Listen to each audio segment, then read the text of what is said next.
Film के पहले scene में एक हॉन्टेड हाउस दिखाया जाता है जिसके बाहर से एक माँ बेटी जा रहे हैं। बेटी उस हॉन्टेड हाउस के अंदर देख रही होती है तो उसकी माँ उसे मना करती है कि 1000 बार तुम्हें मना किया है, इसके अंदर मत देखो और तुम वहीं देख रही हो। उस हॉन्टेड हाउस के नेबर में एक फैमिली है जहाँ एक प्रेग्नेंट औरत अपनी बहन के साथ रह रही है। शाम का वक्त है, तेज हवा चल रही है और बारिश भी होने वाली है। वो लड़की जल्दी जल्दी रस्सी पर से अपने कपड़े समेट रही होती है कि अचानक उसका लाल कलर का दुपट्टा जाके उस हॉन्टेड हाउस में गिर जाता है। वो जल्दी से भागती हुई जाती है और उस हॉन्टेड हाउस से वो अपना दुपट्टा उठाकर ले आती है। तब से उसके साथ कुछ न कुछ अजीब सी हरकतें होनी शुरू हो जाती हैं। रात को सोते में उससे अजीब सा ख्वाब आता है जिसमें उसे दिखता है कि कोई अजीब सी परछाई है जिसने उसे जान से मार दिया। वो अपनी बहन को बताती है तो उसकी बहन कहती है तुम्हें वहाँ से वो दुपट्टा उठा के लाना ही नहीं चाहिए था, और वो उसी वक्त उस दुपट्टे को वापस उस हॉन्टेड हाउस में फेंक देते हैं। अगले सीन में एक ढोंगी बाबा को दिखाया जाता है जो एक लड़की को मार रहा है और कह रहा है कि इसमें एक चुड़ैल है जिसे वो बाहर निकाल देगा। सब लोग उसकी ट्रिक्स देख के हैरान हैं और उसे सच्चा समझ रहे हैं। तभी एंट्री होती है अक्षय कुमार की और वो उस ढोंगी बाबा का पर्दाफाश कर देते हैं और सबको कहते हैं कि इन जैसे ढोंगियों से बचो। अक्षय कुमार का इस मूवी में नाम आसिफ है। अगले सीन में आसिफ का घर दिखाया जाता है जहां उसकी बीवी रश्मि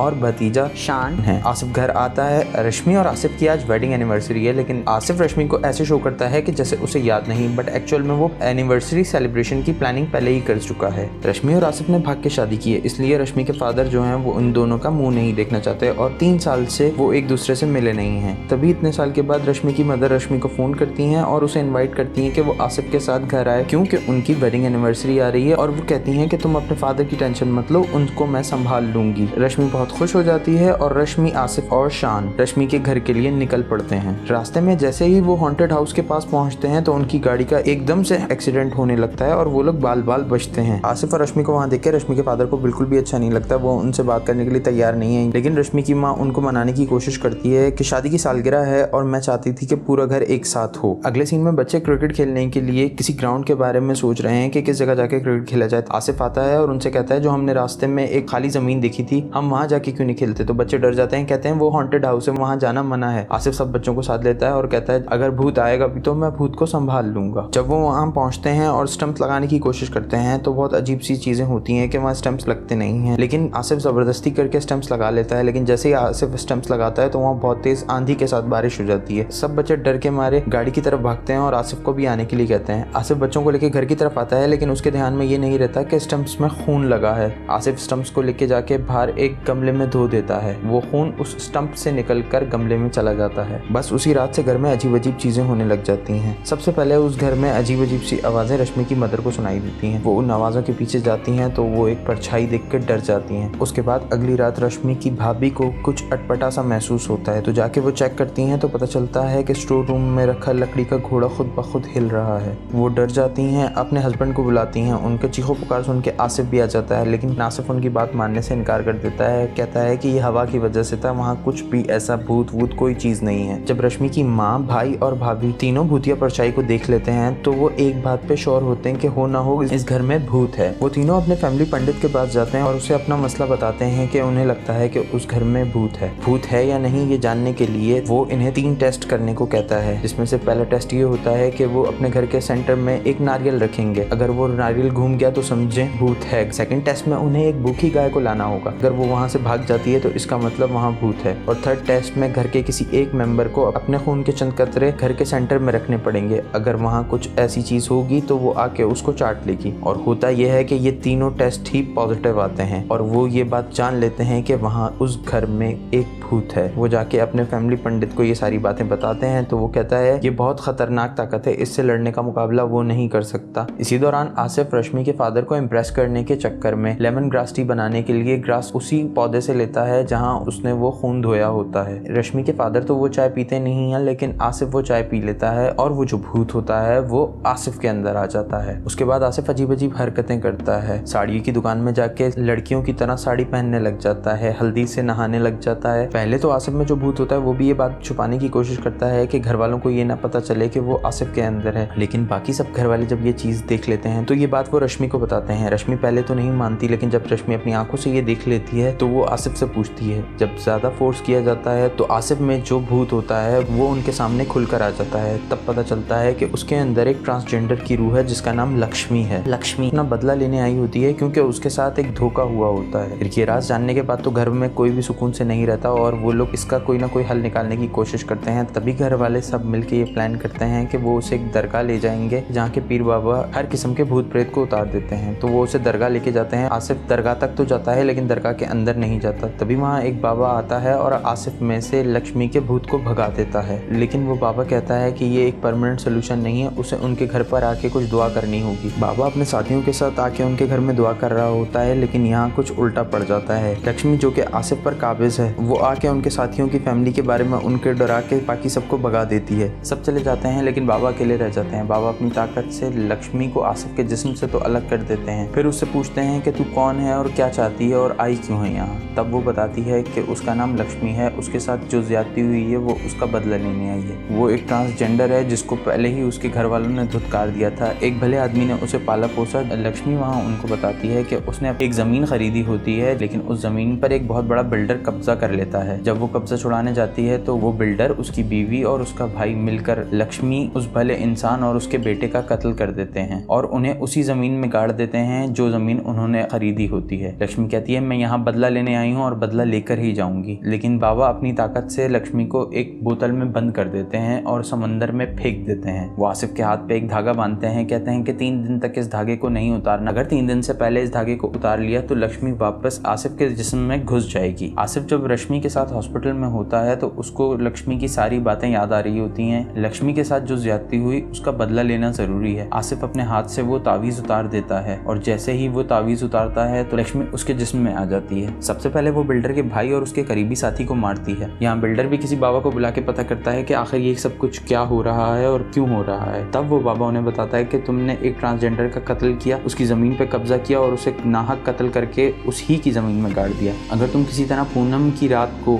अगर उनकी बॉडीज को वहाँ से निकाल कर आग में जला दो तो ये कभी तुमको नुकसान नहीं पहुंचाएगी और हमेशा के लिए तुमसे दूर चली जाएगी। बिल्डर बाबा की बताई हुई रात को अपने साथियों की मदद से उन तीनों बॉडीज को ले जाके जलाने की कोशिश करता है। जैसे ही जलाने लगता है वहाँ लक्ष्मी आ जाती है, क्योंकि लक्ष्मी उन दोनों को मारने की ही फिराक में है। एक एक करके वो पहले बिल्डर के लोगों को जान से मार देती है। उसके बाद वो बिल्डर की बीवी जिसने लक्ष्मी की कमर में छुरा घोंपा होता है उसका कत्ल करती है। उसके बाद वो बिल्डर के पीछे भागती है। बिल्डर भाग के एक मंदिर में छुप जाता है जहाँ लक्ष्मी नहीं जा सकती। तभी लक्ष्मी आसिफ के जिस्म से अलग होती है, क्योंकि लक्ष्मी नहीं लेकिन आसिफ मंदिर जा सकता है। आसिफ मंदिर में जाता है और उस बिल्डर को निकाल के बाहर फेंकता है। तभी आसिफ लक्ष्मी को पुकारता है और लक्ष्मी आसिफ के जिस्म में आके अपना बदला ले लेती है। इसके बाद रश्मि और आसिफ लक्ष्मी की मुंह बोली बेटी गीता, जो कि एक ट्रांसजेंडर होती है, उसके साथ मिलकर लक्ष्मी के ख्वाब को पूरा करने में लग जाते हैं। यहाँ लक्ष्मी का बदला भी पूरा हो जाता है और जो ख्वाब उसने देखा होता है वो भी पूरा हो जाता है।